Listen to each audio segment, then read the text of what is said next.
Today in Review This Thing, we're here at Camping World to take you on a feature review tour of the Coleman Rubicon 1400BH. This is Robbie. And this is Adrienne with Review This Thing, and we're here to take you on another installment of our Camping World RV tour series. A few months ago, we took you on a feature tour of the Coleman Rubicon 1200 RK. Well, then we saw the 1400BH. It's very similar to the 1200 RK, but there are a few additional features that we liked that we wanted to check out. You may especially be interested in this tour if you're a couple with some small kids. Especially if you're looking for some comfortable shelter, a nice bed, and a little bit of kitchen space. And you'll notice a few nicer amenities, Like a bathroom. aren't exactly available on this one. But it might just meet the needs of several folks out there. So let's start our tour of the Coleman Rubicon 1400BH. The Coleman Rubicon 1400BH is just shy of 16 feet long and just under 7 feet tall, so it should make it through most drive-thrus and fit in most garages. And that compact size should make sure you can fit in most campsites, even the more off-the-grid ones.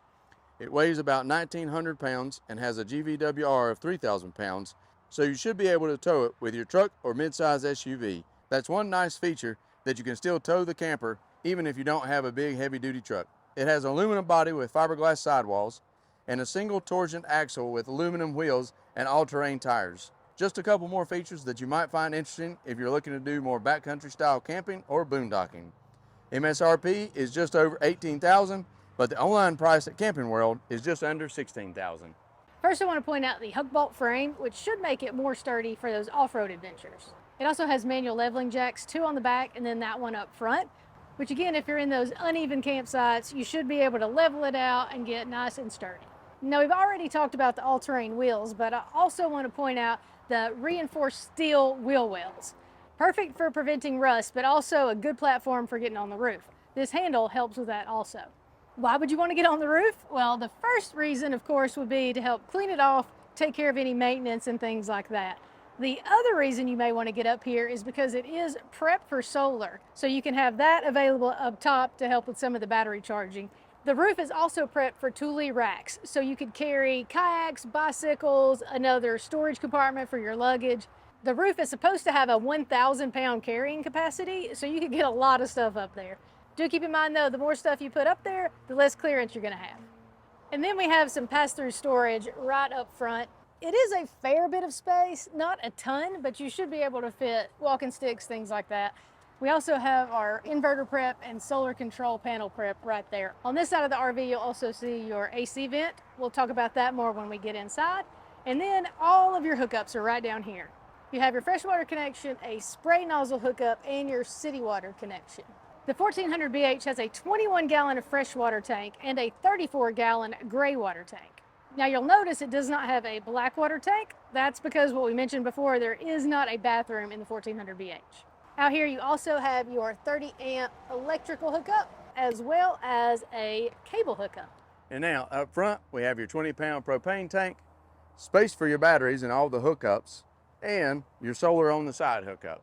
We also have the hand crank jack to make it easy to hook up for towing, and it helps with leveling. Now, for one of the things that makes the 1200 RK and the 1400BH pretty special is this rear kitchen. All you do, open these latches and get out of the way. And there we have your rear kitchen. Now keep in mind, I'm about 5'10", and this is just a little bit too short for me, but I can still get to everything I need. This kitchen is basically exactly the same as the 1200 RK. Got a fairly small sink with a high-rise faucet, some storage up above, a GFCI outlet over there to the side, plenty of prep room over here, and a little more storage room down here. I do want to point out with this sink, it's cold water only, as there's not a water heater on this RV. On this side of the kitchen, we have the 3.3 cubic foot refrigerator, which is powered by the 12-volt battery. Keep in mind, there's not a freezer in here, so if there's anything frozen, you'll have to keep it in a cooler. Right above here, space for a small microwave or storage space, whichever one you want. Another piece of the kitchen that's not really on the rear, but on the side, is this propane griddle. It basically attaches right here on the side, and you've got your propane hookups right down there. You could also bring a grill and have an easy hookup. But notice there's not an awning on this side, so that could limit your outdoor cooking if you've got some bad weather. As we finish up our tour on the outside, you see this door here. If you remember correctly, there was another door on the other side. One reason having two doors is nice is so that if you're off-grid camping, let's say you can't hook up your AC or it's just a really nice day, then you can open up both doors with the screen doors and just let that air flow right on through. Also, because it is a smaller RV, having two doors is really nice. It just makes it a lot easier to get in and out without having to worry about people. Especially because, as you can see, I'm 5'4", and I can't stand up all the way. So if you're trying to get around people, it's a lot easier just to enter and exit at the closest door to you. As we take a look inside, you'll notice that there are two couches, which is pretty cool because if it's raining, you want to come inside, just hang out, then you have plenty of room. Easily 4 people, fairly uncomfortably 6 people can hang out in here. There's also a nice bit of space in between the couches, and this RV does actually come with a removable foldable table. So if you want to eat in here at the table, or if you want to get some work done, then you should be able to do that pretty easily in this space. Then you can carry it outside if you want to have a picnic out there or have a little bit more prep room. This couch over here also serves as the bunks for those small kids like I talked about. So again, I'm 5'4", and let's see how I could sleep here. Obviously, I couldn't spread out, but I definitely could. Let's see if I can sleep up here.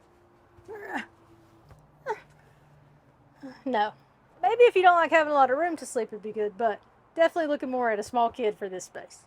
Under here is a fair bit of storage space, which is always nice. And then if you lift this couch up, you're also going to see more storage space right under there.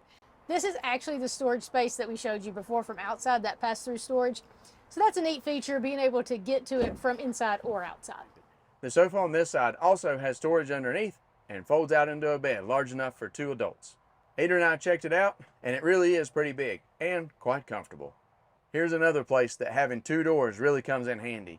If you're sleeping on this bed and have to get up in the middle of the night, you don't have to crawl over the other person to get outside and use the bathroom.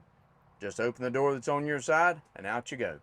Over top of this couch is the electric fireplace, which provides a nice little bit of ambiance and should provide some heat.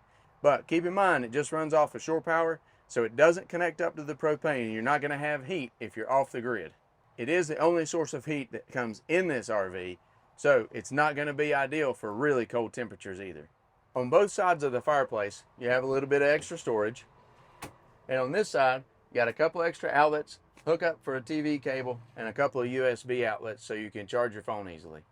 On around is an 8,000 BTU air conditioning, but keep in mind, again, shore power only, so you're going to need a hookup if you're going to keep cool with this thing. Up top, we have a couple of LED lights, a vent that also will provide a little bit of extra airflow, and down below we have a vinyl floor that sweeps out easily. The main window in here does have a nightshade, but I can't help but notice both of the doors don't have nightshades, but at least they do have some pretty good tinting, which should help. There you have our feature review tour of the Coleman Rubicon 1400BH. If you're a couple or a family with small kids and are looking to really enjoy the camping experience, but want a few nicer upgrades than just a tent, then the Coleman 1400BH may be exactly perfect for you. If you have this RV or another one similar, please comment below and let us know. Like we've said before, we're kind of new to this game and we're interested in hearing all your stories. If you have any questions, ask them below and we'll try to answer. But as always, reach out to your local Camping World and they'll probably be able to take much better care of you. Make sure you check out all of our other videos in our Camping World RV Tour series, and also subscribe to our channel so you don't miss the ones coming up. As always, thanks for watching. Hey, thanks for watching our Coleman Rubicon 1400BH complete feature review tour. While you're here, watch a bunch of other videos. Like this one, give it a thumbs up, share it with your friends. Check out reviewthisthingtv.com and subscribe to our newsletter. Also, follow us on Instagram, TikTok, and Facebook.